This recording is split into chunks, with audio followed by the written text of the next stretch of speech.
하나님께서 주시는 말씀은 이사야 26장 3절 말씀입니다. 다 같이 한 목소리로 받들겠습니다. 시작. 주께서 심지가 견고한 자를 평강하고 평강하도록 지키시리니 이는 그가 주를 신뢰함이니이다. 아멘. 2018년 한 해가 밝았습니다. 금년에는 하나님께서 주시는 평강이 우리 개인과 가정과 직장과 사업에 충만하게 되기를 주님의 이름으로 축원합니다. 매해 새해가 되면 새해 벽두가 되면 신자든 불신자든 어떻게 한 해 동안 평강할 수 있을까? 어떻게 하면 한 해 동안 내내 참 즐겁고 평탄한 한 해가 될 수 있을까? 고민하고 있지만, 그러나 오늘 본문이 하나님 말씀 속에서 어떻게 우리가 한 해 동안 내내 평강하게 살 수 있는가, 어떻게 하면 우리가 평강을 누리면서 살 수 있는가, 그 비결을 말씀해 주고 계십니다. 오늘 본문에 보니까 주께서 심지가 견고한 자를 그랬어요. 심지라는 것은 마음 심자 뜻지자, 마음과 뜻이 그런 뜻이에요. 마음과 뜻이, 우리 마음과 뜻이 견고한 자, 견고하다. 사무크 원어는 사마크 하는 뜻인데 몇 가지 뜻이 있어요. 기대다, 의지하다, 공급하다, 정하다. 그 중에 견고하다. 바위가 단단하게 서 있죠. 바람이 불어도 흔들리지 않습니다. 나무는 흔들려도 갈대는 흔들려도 바위는 바람 불어도 폭풍이 몰아쳐도 눈보라가 휘몰아쳐도 끄떡 않고 서 있는 것이 바위예요. 마치 바위처럼 그렇게 견고하게 서 있는 것을 말합니다. 마음이 심지가 견고한 자를 평강하고 평강하도록 지키신다 그랬어요. 오늘 본문이 있기 전 이사야 지금 오늘 26장인데 바로 전에 보면 각 나라, 이스라엘 주변에 있는 나라들에 대한 운명, 그 나라들이 망하게 되는 것들, 멸망하게 되는 것들에 대해서 예언을 해주십니다. 예를 들면 이사야 20장에 아수르의 망하는 애굽과 구스는 아프리카 얘기하는 거예요. 애굽과 구스를 예언합니다. 이사야 21장에는 바벨론의 멸망과 파괴되는 우상들에 대한 예언이 나와 있습니다. 이사야 23장에는 두로가 멸망할 것을 예언하셨습니다. 이사야 26장 오늘 본문이 있는 장은 이스라엘도 망하고 남유다도 망하고, 사실 이 이사야가 기록될 때는 아직 남유다가 망하지 않았어요. 망하게 될 것을 예언하고 그 다음에 망한 후에 나라가 멸망하고 포로로 다 끌려간 후에 있어질 회복에 대한 말씀입니다. 멸망 후에 있을 유다의 회복에 대한 예언을 말씀하시는데 29장 조금 뒤에 가면 왜 이렇게 징계를 받는가? 하나님의 백성들이, 하나님을 믿는 사람들이, 이 사람들은요 성전이 있고 하나님의 법궤가 있으니까 어떤 나라도 우리나라를 공격해서 우리나라를 정복하지 못할 것이다 라고 하는 쓸데없는 배짱이 있었어요. 그런 믿음이 있었어요. 그러면서 그들의 삶은 엉망이고 죄로 가득 차고 우상으로 가득 차고 하나님으로부터 떠나 있고 삶이 그렇게 살았습니다. 그런데 하나님께서 그들이 비록 성전이 있어도 거기에 법궤가 있어도 그래도 나라가 망하게 하는 이유는, 하나님의 징계가 있게 하는 이유는 바로 이것이에요.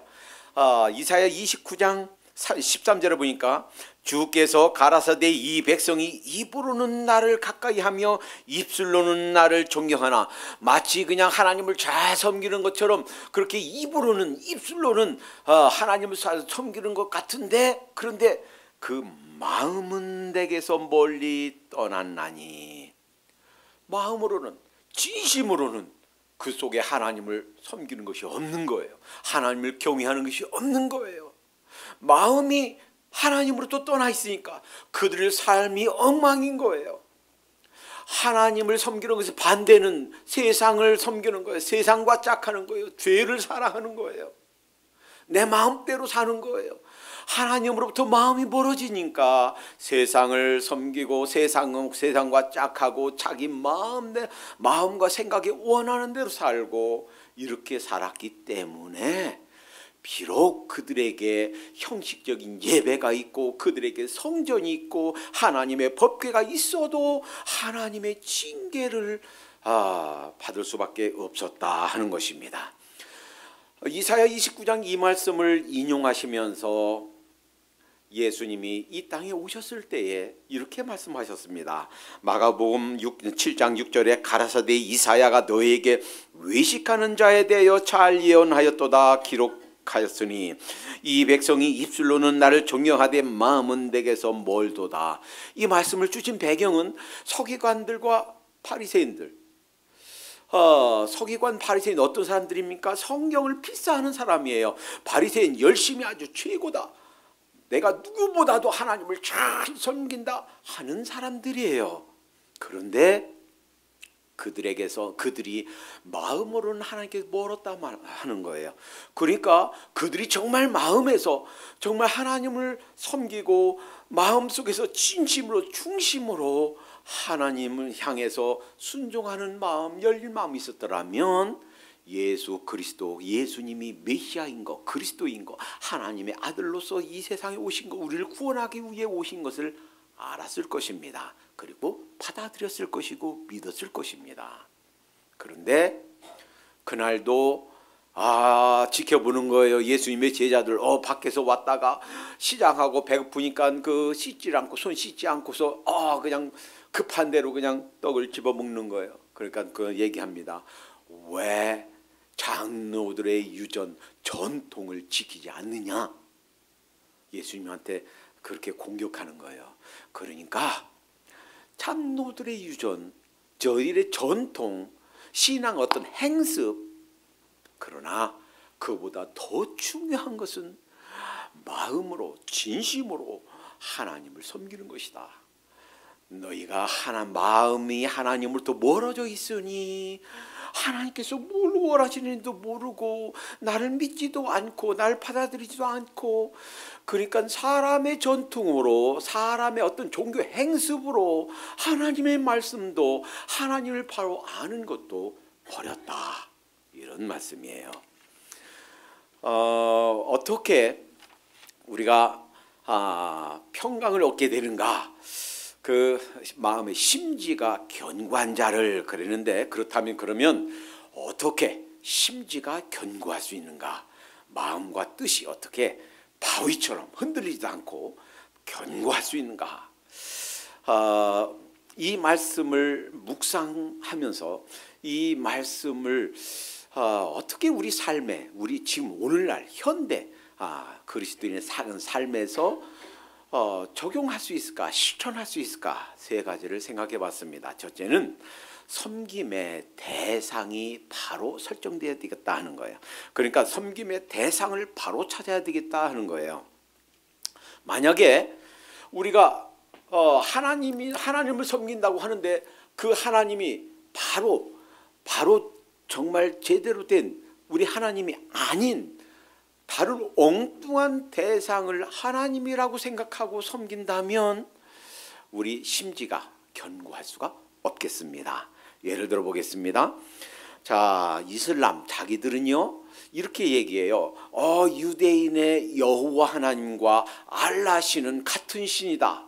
그러나 같지가 않습니다. 그리고 알라 신이 보낸, 그 하나님이 보낸 마호메트가 진짜 메시아다 이렇게 얘기하지만 그렇지가 않습니다.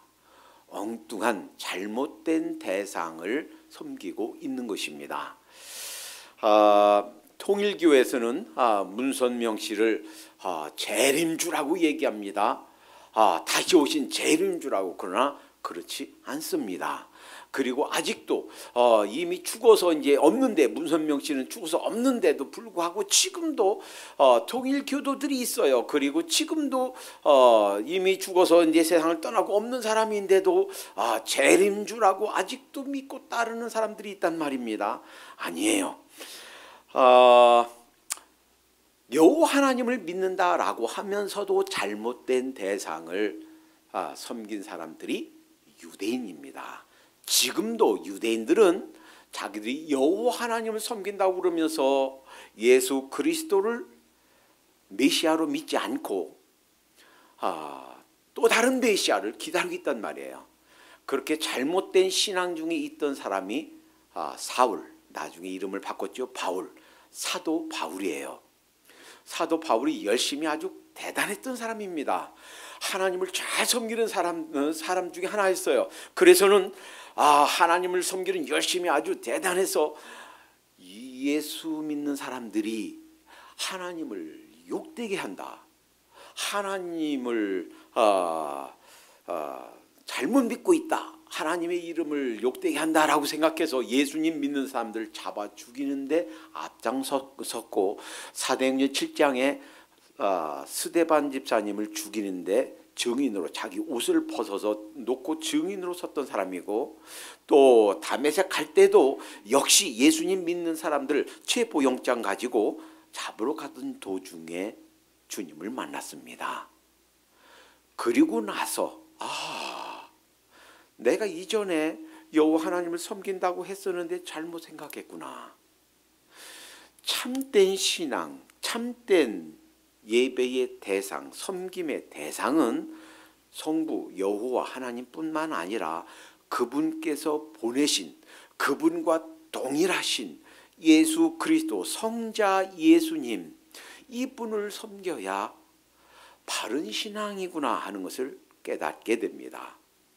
주여 누이십니까? 나는 내가 핍박하는 예수니라. 예수님을 만나고 나서 바른 하나님을 회복했다, 하나님을 찾았다라는 거예요. 그러니까 바른 대상, 우리 엉뚱한 대상에 목숨 걸면 안 되겠다라는 거예요. 사도 바울처럼. 그러니까 참된 대상, 우리 신앙의 참된 대상은 삼위일체 하나님이에요. 성부 하나님, 성자 예수님, 성령 하나님, 이 세 분은 구분되는 세 분이지만 역시 한 분인 한 분이 삼위일체 되신 하나님이시고, 이 하나님이 바로 우리의 신앙의 대상, 섬길 대상이다라는 거예요. 그래서 10계명 중에 가장 중요한 첫 번째로 나오는, 그러니까 10계명은 사실 성경에는 모든 계명, 율법, 모든 이 계율 중에 요약, 핵심이 가장 큰 것이 바로 10계명이에요. 10계명 중에서도 가장 첫 번째 것, 가장 중요한, 가장 으뜸되는 첫 번째 계명이 나 외에는 다른 신을 되게 있게 말지니라 하는 말씀이에요. 왜 그런가? 그러니까 우리 인생 삶에 있어서 우리가 60이면 60, 90이면 90 평생 살면서 가장 중요한 것이 이 우리가 섬기는 대상, 이 우주 만물을 지으신 하나님, 참된 하나님 만나는 거예요. 어떤 사람들은 잘못된 그 대상을 하나님이라고 섬기고 열심을 내고 있지만 엉뚱한 대상을 섬기고 있을 수 있단 말이에요. 예수님이 세상에 계실 때 이런 말씀하셨습니다. 요한복음 5장 39절에 너희가 성경에서 영생을 얻는 줄 생각하고 성경을 상고하거니와 이 성경이 내게 대하여 증거하는 것이로다. 예수님이 이 말씀하실 때 성경은 구약 성경 말씀하시는 거예요. 구약 성경, 예수님과는 전혀 관계없는 것 같지만 사실은 창세기에서 말라기 전체까지 사실은 이 구약에 있는 성경 모두가 바로 오실 예수님, 예수 그리스도, 우리를 위해서 보내주실 하나님의 아들 되신 예수 그리스도에 관한 것인 줄로 믿습니다. 히브리서 7장 22절에 이와 같이 예수는 더 좋은 언약의 보증이 되셨느니라. 구약에서 주셨던 그 언약, 이것이 깨졌단 말이에요. 하나님이 남편으로, 이스라엘 사람들이 아내로, 하나님의 아내처럼 그렇게 하나님께서 언약을 맺어주셨는데 그들이 하나님 앞에 범죄하고 우상 숭배하고 죄를 짓고 그래서 언약이 깨어졌어요. 그래서 구약에서 내가 언약을 다시 세우겠다 했고, 예수님이 오셔서 돌아가시기 직전 바로 첫날 저녁에 마지막 만찬, 주의 만찬 하시면서 세워주신 언약이 새 언약이라는 거예요. 그리고 그 새 언약으로, 즉 이전에는 동물의 피로 드리던 제사가 이제는 동물의 피가 아니라 예수님 피로 단번에 영원히 효력이 지속되는 그러한 예수님 피로 여러분과 저를 위해서 드려주시는 제사를 드림으로 그 언약이 성취된 줄로 믿습니다. 히브리서 9장 9절에 그래서 이 장막은 현재까지의 비유니 그랬어요. 그러니까 장막이든지 성소든지 구약에는 모든 그런 절기와 예식과 성전과 성전 기물과 그 모든 율례가 무엇이냐? 그것은 비유고 상징이고 그림자고 그 상징의 실체 그 그림자의 본체 이 본체가 바로 예수 그리스도인 줄 믿습니다. 자 이제 그 예배 대상 삼위일체 되시는 이 하나님을 다시 만나야 되겠어요. 누구도 이 삼위일체 되신 하나님을 제대로 믿지 않으면 사실은 이단에 속합니다. 예수 그리스도 그분이 하나님과 동등한 본질적으로 똑같은 그러한 하나님이시다라는 걸 믿지 않으면 이단이 됩니다.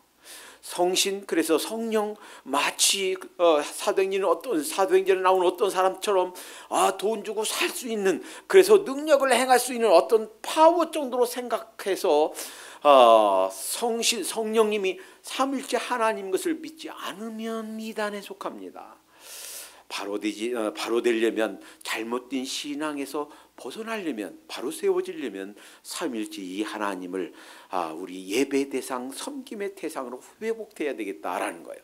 둘째, 이제 예배의 방법, 예배의 방식, 섬김의 방법이 제대로 돼야 되겠다 하는 거예요.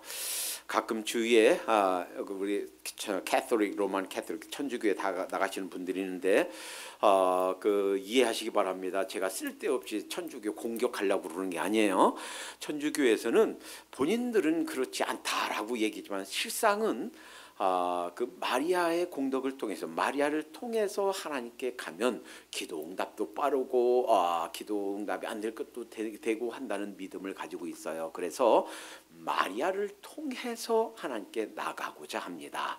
그리고 성인들 이를테면 그 하나님을 잘 섬겼던 사람 앞에 세인트 성인이라는 이름을 붙여줘요. 그리고 그 성인들을 통해서 그들의 공덕을 통해서 하나님께 은혜를 덧입고자 하는 시도와 노력이 있습니다. 그리고 때로는 성물 그래서 성물을 귀히 여겨요. 큰 교회마다 그 미국 교회든 한국 교회든 그 성물을 귀히 여기고 성물을 통해서 하나님의 은혜를 덧입고자 하는 노력들이 있습니다. 그러나 이러한 모든 방법들 성모 숭배, 성인 숭배, 성물 숭배 이런 모든 것들은 잘못된 그러한 예배 방식이다라는 거예요. 뿐만 아니라 개신교에서도 그렇다고 그랬죠. 내가 부흥회 때 혹은 예배 때 영접기도 했으니까 목사님 따라서 영접기도 한번 했으니까 나는 구원받았습니다. 천국행 티켓을 땄습니다. 내가 어떻게 살아도 교회를 나가든 안 나가든 내가 조금 실수하면서 득죄하면서 범죄하면서 살든 안 살든 남은 평생을 하나님과 관계없이 살든 안 살든 나는 천국행 티켓을 땄습니다 라고 생각한다면 위대한 착각 속에 있다라고 그랬죠. 왜? 단지 영접기도 한번 따라했다는 것이 우리의 구원을 보장해 주지 않는다라는 거예요. 내가 주님을 섬긴다라는 것은 단지 영접기도 따라하는 것뿐만 아니라 계속해서 지속적으로 주님을 믿는 자로서의 신앙 고백이 실제로 그 마음속에 있다 하는 것을 보일 때 참 믿음이 있구나라는 것이 인정된다라는 거예요. 다시 말하면 이 구원론에 있어서 잘못된 개념, 잘못된 생각 속에 안주하면 안 되겠다라는 것입니다. 그래서 첫 번째는 예배의 대상, 섬김의 대상이 바로 돼야 되겠고, 두 번째는 섬김의 방법이 제대로 돼야 되겠다라는 거예요. 그래서 세 번째는 예배의 대상을 바로 섬겨가고 우리가 섬기는 섬김의 방식, 방법이 제대로 되어 가기 위해서 이 하나님의 말씀을 제대로 공부하는 것이 필요하다라는 거예요. 우리가 지난해 성경 통독을 했습니다. 90일 만에 성경 전체를 다 읽었어요. 아마 성경 전체를 한 번도 처음부터 끝까지 다 읽지 못했다가 처음 그때 읽으신 분들도 계실 거예요. 잘하셨습니다. 할 수만 있으면 그런 기회를 더 가졌으면 좋겠습니다. 그러나 우리가 9.3신일 이제 매일 구약 3장 읽고 신약 1장 읽고 그것만 계속 해가면 한 1년에 성경 한 번 읽게 돼요. 그런데 성경을 이렇게 전체 읽는 것이 필요한데 문제는 그런다고 해서 바른 하나님에 대한 신앙, 바른 신앙의 방법 이런 것들이 배워지느냐? 그럴 수도 있지만 그렇지 않을 수도 있습니다. 잘 들으세요. 바른 하나님에 대한 그리고 예수 그리스도에 대한 그리고 바른 성령론에 대한 바른 은사에 대한 그리고 바른 종말론에 대한 이런 생각들은 성경을 한 번 읽어도 10번 읽어도 50번 읽어도 100독을 해도 그것으로 정립되지 않는다라는 거예요. 뭐 할 때까지? 성경 속에 있는 말씀들이 어떠한 의미인가 따로 체계적으로 공부하지 않으면 성경을 100번, 500번 읽어도 그것이 배워지지가 않는다라는 거예요. 어떤 사람들은요, 히브리어, 헬라어를 줄줄줄줄 읽고 쓰고 한다고 해서 해결되는가? 죄송합니다. 그래도 안 배워질 것입니다. 이 애틀란타에는 참 희귀한 분이 있어요. 아마 지금 사시는 것이 아마 테네시 어디서 사시는가 봅니다. 그리고 어떤 사람이 조자텍 게시판에 킹 제임스 버전이 진짜 성경입니다 라고 이렇게 썼으면 그 사람이 왜 그렇지 않은가 잘 쓰는데 기가 막혀요. 웬만한 성경 신학자보다도 더 많은 해박한 성경 지식이 있습니다. 이 사람은요, 우리가 한글로 타자 치듯이 헬라어를 그대로 쳐요. 아마도 이분이 자기는 크리스찬이 아니다 라고 밝히고 있고 또 자기는 인문학자다라고 얘기하는 걸 봐서 아마 일반 대학 철학과 미국 대학의 교수쯤 되나 봐요. 그리고 아직도 교단에 좀 있는가 봅니다. 한 달에 한두 번 정도 여기 그 장보러 여기 아틀란타에 오시는가 봐요. 누군지 모르는데 한번 만나보고 싶어요. 이렇게 성경에 해박하고 헬라어에 능통하고 우리가 치는 것처럼 우리 한글 치는 것처럼 헬라어를 줄줄줄 치는데 예수님을 믿지 않습니다. 크리스찬이 아닙니다. 헬라어를 해박하게 하고 히브리어를 알고 신약성경, 구약성경 이분이 뭐라고 그러냐면요. 자기는 신약성경 거의 전체를 다 줄줄줄 암송한대요. 대단한 사람 아닙니까? 그런데 예수님을 안 믿어요. 크리스찬이 아니래요. 구약성경을 줄줄 외워도 신약성경을 줄줄 외워도 성경 암송을 500구절, 1000절, 2000절을 암송해도 그 신앙이 바른 종말론이 무엇이고 바른 구원론이 무엇이고 바른 삼위일체론이 무엇이고 바른 성화론이 무엇인지 배워지지 않습니다. 그럼 어떻게 해야 되나요? 말씀을 체계적으로 공부해야 됩니다. 그래서 이렇습니다. 신학대학에서 공부하는 공부 중에 나무에 비하면 이래요. 나무에 비유해서 말씀드리면 이를테면 설교학, 선교학, 이런 전도학 이런 것들은 그리고 또는 이렇게 찬양 또는 뭐 이런 것들은 사실은 나무에 치면 열매, 꽃과 열매에 해당돼요. 그리고요 신약학이면 신약 성경 연구하는 사람들이에요. 신약학, 구약학, 성서신학은 나무의 뿌리에 해당됩니다. 그런데 나무가 뿌리만 있다고 꽃과 열매만 있다고 나무인가요? 나무이려면 뭐가 있어야 돼요? 기둥 줄기가 있어야 돼요. 그 줄기가, 그 나무의 줄기가 바로 조직신학, 역사신학에 해당됩니다. 그래서 이 말씀을 체계적으로 무엇이 바른 성경 전체에, 성경 일부에서 말씀하시는 거 아니라 성경 전체의 바른 가르침은 무엇인가 공부할 필요가 있는 거예요. 집으로 치면 성서신학, 신약과 구약학은 집의 기초와 같아요. 그리고 그 멋있게 보이는 외벽, 지붕 외벽은 바로 선교학, 전도학, 설교학 여기에 속해요. 그런데 집이 그걸로 되나요? 기둥이 있어야 되고 뼈대가 있어야 돼요.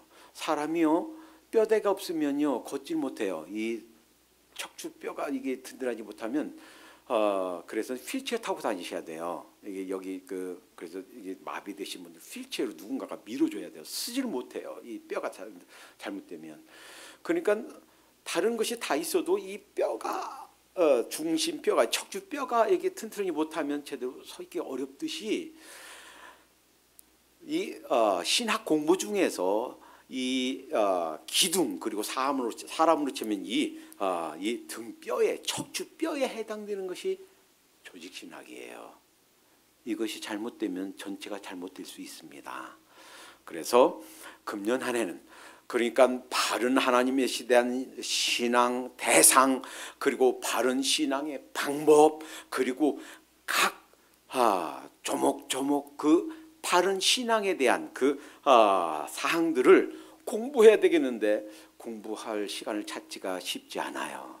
그래서 멀리 벌써 2시간 동안 운전하고 아침에 일찍 오셔야 되고 또 2시간 또 운전하고 가셔야 되고, 그래서 금년은 설교를 통해서, 설교 자체를 통해서 이런 말씀들을 상고하겠습니다. 우리가 오랫동안 이전에는 구약의 한 책 자세히 살펴봤고, 설교 시간에 끝나면 신학의 한 책 살펴봤고, 그 다음에는 내비게이터에서 나온 69절 전체를 한 주에 한 말씀씩 살펴봤고요. 그런데 그 중에 한 절반 정도는 이 유튜브에 동영상으로 이제 올려졌는데 앞에 절반 부분은 못 올렸어요. 그래서 언제 한번 다시 한번 리피트하는 시간을 갖겠습니다. 그리고 그 중요한 팔복에 대한 말씀 살펴봤고요. 시편 23편 살펴봤고요. 그리고 조금 더 중요한 주기도, 주님께서 가르쳐 주신 기도에 대해서, 그리고 십계명에 대해서 금년 초에 살펴본 후에 금년의 나머지 부분들은 설교를 통해서 이 하나님 말씀을 조목조목 체계적으로 공부하듯이 그렇게 하나님 말씀을 듣도록 하겠습니다. 그리하여 우리 심지가 견고히 서가는 한 해가 되도록 하십시다. 우리가 심지가 견고하게 될 때 주님께서 평강하고 평강하도록 우리를 지키신다 그러셨어요. 그런데 오늘 본문 말씀에 이사야 26장 3절에 심지가 견고한 자를 평강하고 평강하도록 저를 지키시리니, 그 다음에 영어로는 because, 왜냐하면 이는 저가 주를 의뢰함이니이다 이렇게 말씀하셨어요. 그러니까 왜 하나님께서 우리에게 평강하도록 지키시는가? 우리가 심지가 견고해야 되겠어요. 그래서 제대로 공부할 필요가 있단 말이죠. 말씀에 굳게 서가야 된단 말이죠. 말씀에 굳게 서야만 우리가 마음이, 심지가 견고할 수 있는데, 자, 그 이유가, 평강의 평강으로 지키신 이유가 우리가 주님을 신뢰하기 때문에, 주님을 의뢰하기 때문이다라는 거예요. 그냥 머릿속으로만 그렇다 하고 그냥 동의하고 또 끝나는 것이 아니라 실제로 우리 삶으로 주님을 순종하고 주님께 의지하고 주님을 따르고 한다는 거예요. 성경에 많은 사람들이 주님을 정말 심지가 견고하게 섬겼던 많은 사람들이 있지만 그 중에 대표적인 아주 심볼이 되는 그런 사람 몇 사람이 있어요. 다니엘서 1장에 보면 다니엘과 세 친구들이 나옵니다. 그들의 이름이 히브리어는 따로 있지만 그들이 북이스라엘이 망하고 남유다까지 망하고 포로로 끌려갈 때 왕족으로서 끌려갔던 사람이에요. 그러니까 왕족은 어때요? 아무나 하고 결혼 안 치요. 왕족은 최고 이를테면 외모라든지 생각이라든지 두뇌라든지 인품이라든지 괜찮은 사람 골라서 결혼하지 않겠어요. 그러니까 왕족하면은 일단 외모라든지 지성이라든지 인품이라든지 일단 신뢰할 수 있어요. 그러니까 다른 사람들은 그냥 노예로 갖다가 쓰는데 왕족들은 데려다가 잘 훈련시키고 해서 그 왕궁에서 섬기게 하려고 왕족들을 따로 잡아갔어요. 그 중에 한 분이 다니엘이란 꼬마가 있었어요. 그가 어렸을 때부터 하나님을 잘 섬기고 하나님을 섬기기로 뜻을 정했다 그랬어요. 그런데 그와 함께 한 세 친구가 있어요. 그리고 그들을 이름을 바벨론식 이름으로 바꿔준 것이 사드락, 메삭, 아벳느고란 이름이에요. 이들이요 왕의 산의 진미, 왕이 주는 그런 포도주와 독주를 먹으면서 자라야 돼요. 그것도 감독하에 먹으면서 자라야 돼요. 그래야 제대로 잘한다 해서 근데 먹지 않겠다라는 거예요. 거기에는요 신앙적인 의미가 있습니다.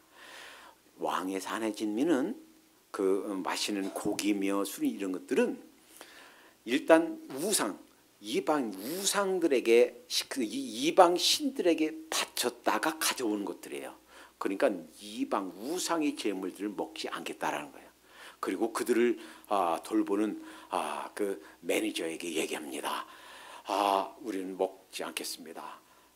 그랬더니 니네가 먹지 않아서 여기 팔이 해지고 혈색이 허해지고 그러면 니들이 아니라 내가 큰일 나는데 그러니까 한번 테스트 해보세요.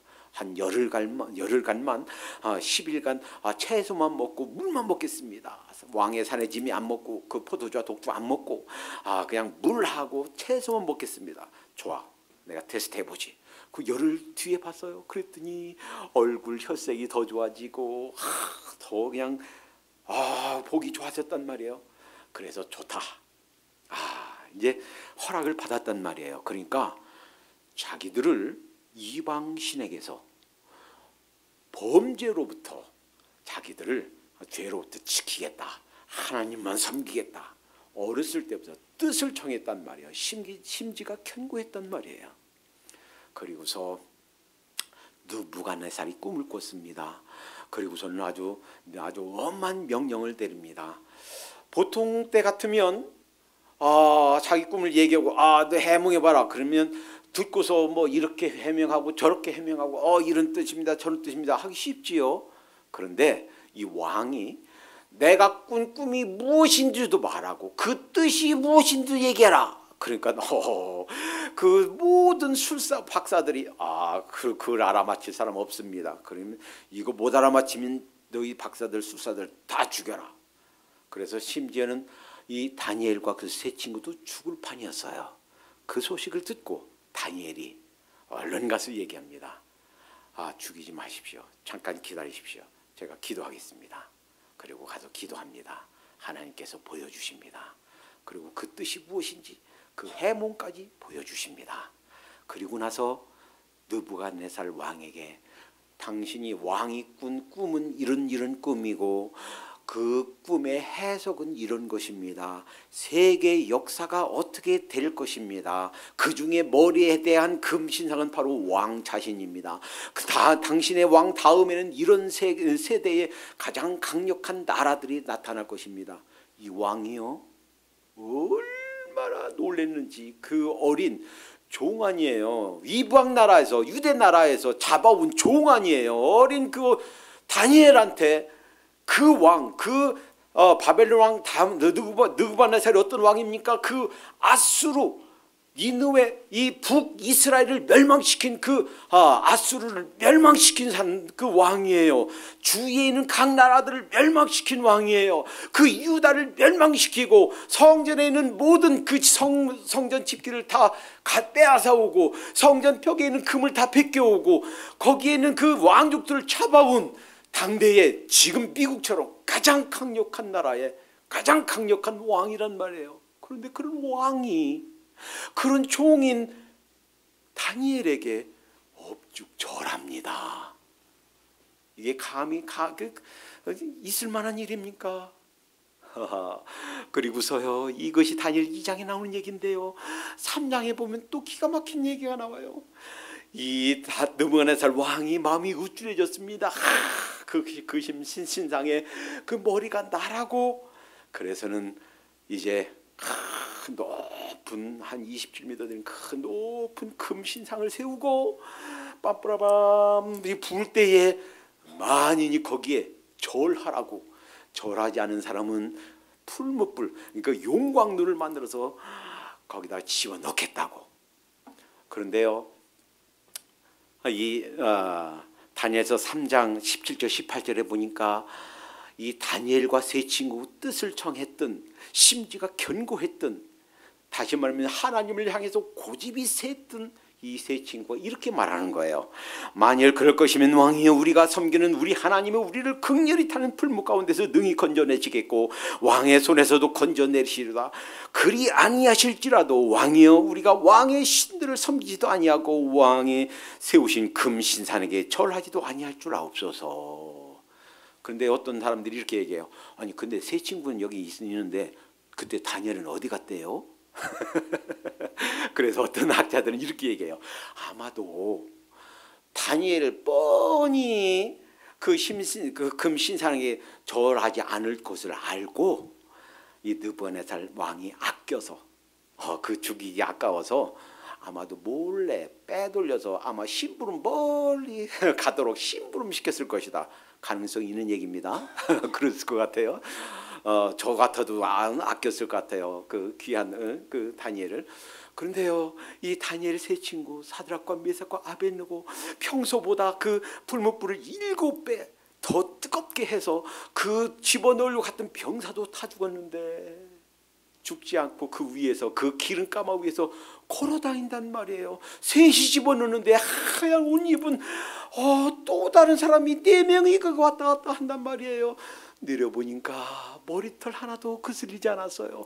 옷 하나도 타지 않고 거슬리지도 않았단 말이에요. 여러분이 하나님이시라면 어떠하시겠어요? 이렇게 하나님을 의지하고 그리 아니하실지라도 신상의 우상에게 절하지 않겠다 하고 하나님을 의지하는 이들을 보호하지 않으시겠습니까?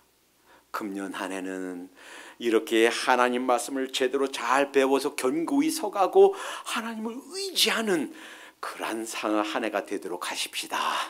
금년 한 해만이 아니라 우리 남은 평생이 이렇게 사드락과 메삭과 아벳느고처럼 그렇게 하나님을 의지하고 하나님을 섬기는 그러한 삶을 살아가도록 하십시다.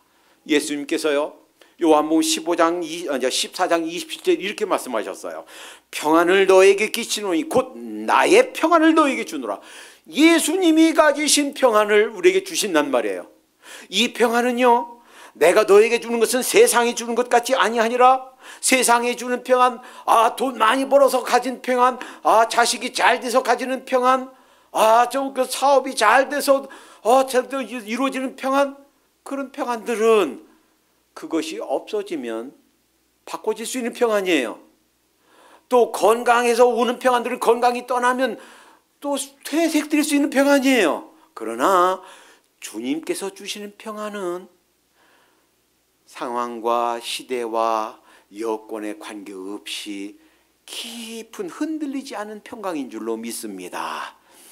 이 평강을 우리 금년에는 온 남은 해 동안, 그리고 남은 평생 동안 주님께서 주신 평강으로 가득한 우리 삶이 되기를 주님의 이름으로 축원합니다. 주님께서 주신다고 그랬어요. 그러니까 주님을 의지하고 주님을 중심에 모시고, 주님 약속하셨잖아요. 요한복음 14장 27절에 약속하셨잖아요. 주님께서 주신다고 그랬으니 주님 평강 주시옵소서. 주실 줄로 믿습니다. 주님께서 주신 평강을 누리며 살다가 완벽한 평강을 이 다음에 이 세상 떠나서 주님 품에 가서 완벽한 평강 영원히 누리며 살도록 하십시다. 힘들어도, 때로는 고달퍼도, 때론 지치고 때론 주저앉고 싶어도 이 흔들리지 않는 이 평강 때문에 다시 일어서고 다시 힘내고 주님 앞에 힘있게 사는 승리하는 한 해가 되도록 하십시다. 기도합니다. 사랑해 주님 감사합니다. 다니엘처럼 사드락 메삭 아벳느고처럼 그렇게 주님을 의지하여 살게 해 주시옵소서. 하나님을 바로 알고 하나님을 바르게 섬기는 그런 방식들을 바로 알고 바른 교리가 무엇인지 바로 알아 더 깊이 더 견고하게 서가는 한 해가 되게 해 주시옵소서. 예수님의 이름으로 감사하며 기도합니다. 아멘.